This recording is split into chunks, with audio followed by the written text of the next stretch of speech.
Dans les projets un peu importants, on peut faire travailler des artistes à côté. Et en fait, on a plusieurs fois travaillé avec des sculpteurs en leur expliquant ce qu'on voulait, alors qu'il n'y avait aucun projet ni rien. Le sculpteur, il faisait sa pâte en écoutant ce qu'on voyait dans nos rêves la nuit, quoi.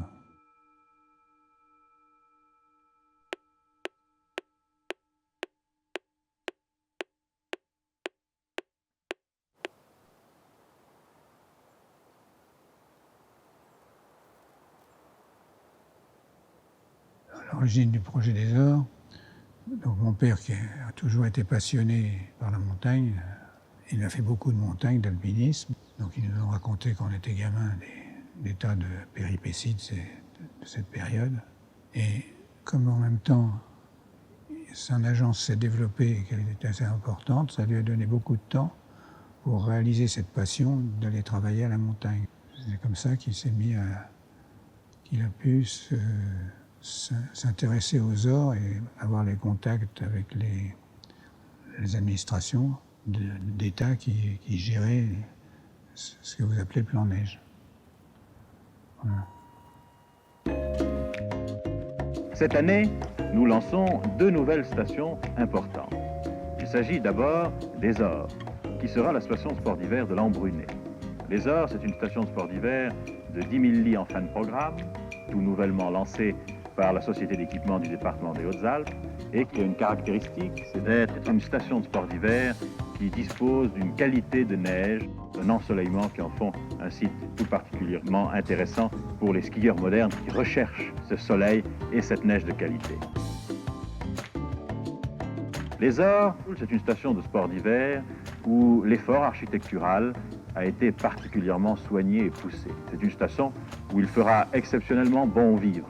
On peut dire qu'il y aura beaucoup de ce qu'on appelle les contemplatifs, c'est-à-dire des gens qui viennent chez nous essentiellement parce qu'ils veulent voir le paysage, parce qu'ils veulent profiter du soleil et qu'ils veulent vivre quelques jours dans une atmosphère exceptionnellement accueillante.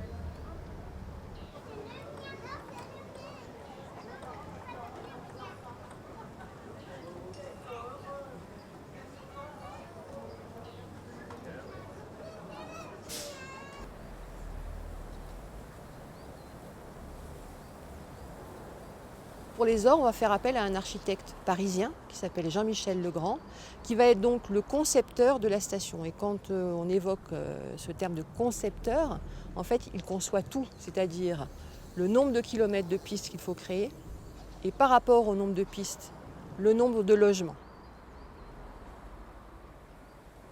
Pour implanter les bâtiments, en fait, il va se servir de la topographie des lieux. Donc avoir plutôt effectivement des immeubles sur des espaces qui sont déjà dégagés pour essayer de couper le moins d'arbres. Il y a des immeubles qui vont être un peu plus loin sur le côté, qui vont être vraiment dans les arbres en fait. Et puis en contrebas, donc ce secteur où on va avoir des maisons qui seront aussi le plus possible à l'intérieur de la forêt et protégées par les mélèzes.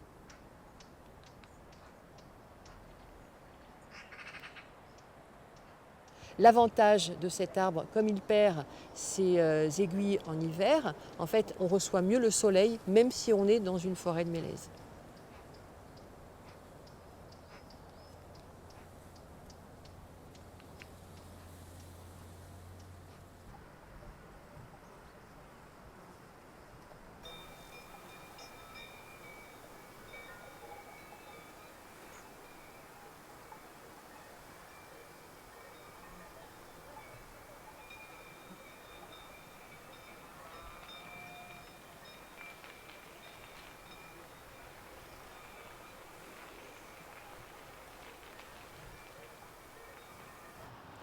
Tout au début, on a commencé à faire l'étude pour les télésièges, les téléskis, tout ça. J'ai participé à l'implantation des premiers télésièges, des premiers téléskis. Et après, on a coupé le bois pour faire les tracés. Et on a participé à la construction de A à Z de toutes les remontées, quoi. Tout en gardant l'exploitation agricole quand même.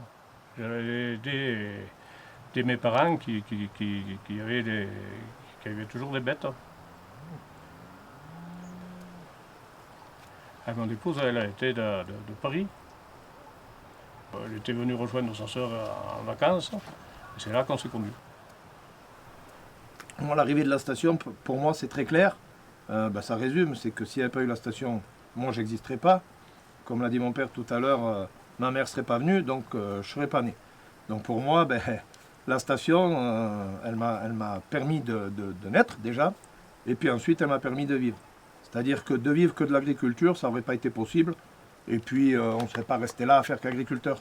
Et le monitorat de ski m'a permis ensuite de vivre en complément de l'agriculture jusqu'à maintenant. Sans ça, ça n'aurait pas été possible. Et le deuxième point, outre le côté vivre, c'est le côté rencontre et épanouissement. Aujourd'hui, le côté agriculteur, où on est un petit peu chez soi, un petit peu seul au travail, ça se rencontre plus avec le monitorat de ski, où on rencontre des gens qui viennent de tous les coins de France et même du monde.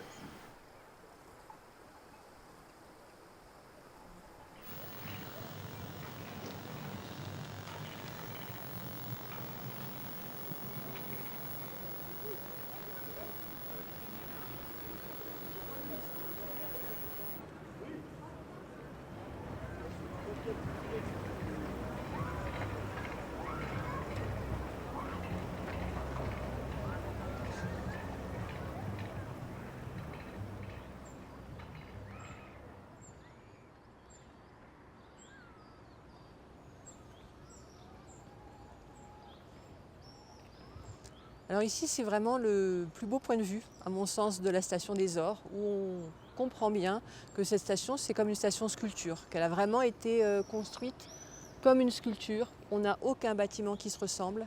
On a un jeu sur les toitures et c'est là où on comprend le mieux, à mon sens, la station organique aussi. C'est-à-dire qu'il y a des éléments que l'on retrouve, mais qui ne sont pas disposés de manière systématique. D'ici, on aperçoit que les toitures sont très peu en pente et que en fait, ça permet de comprendre aussi une des options de l'architecte Jean-Michel Legrand, c'est de concevoir des toitures porte-neige. C'est comme ça qu'il les spécifie. C'est-à-dire que comme elles vont porter la neige, elles vont permettre de faire disparaître en quelque sorte la station quand on sera en hauteur, quand on sera sur les pistes de ski.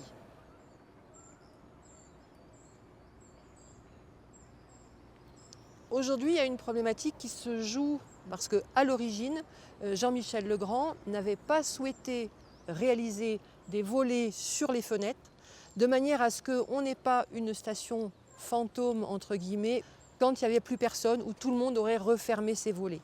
Il y a bon nombre de propriétaires qui aimeraient bien pouvoir mettre des volets vis-à-vis du froid. Donc aujourd'hui, c'est une problématique qui se pose et par laquelle c'est difficile d'apporter une solution unique, mais mettre des volets, ça dénaturerait aussi un aspect voulu à l'origine pour la station.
Le pôle sport innovation est destiné à animer et accélérer le développement de sport et loisirs de montagne complémentaires au ski, avec des équipements de type un tapis incliné pour pouvoir traîner des équipes notamment autour du ski, mais aussi l'escalade, mais surtout une salle avec des simulateurs qui intègrent de la robotique mouvement et de la réalité virtuelle pour pouvoir faire tester les sports de montagne complémentaires au ski à plus de personnes.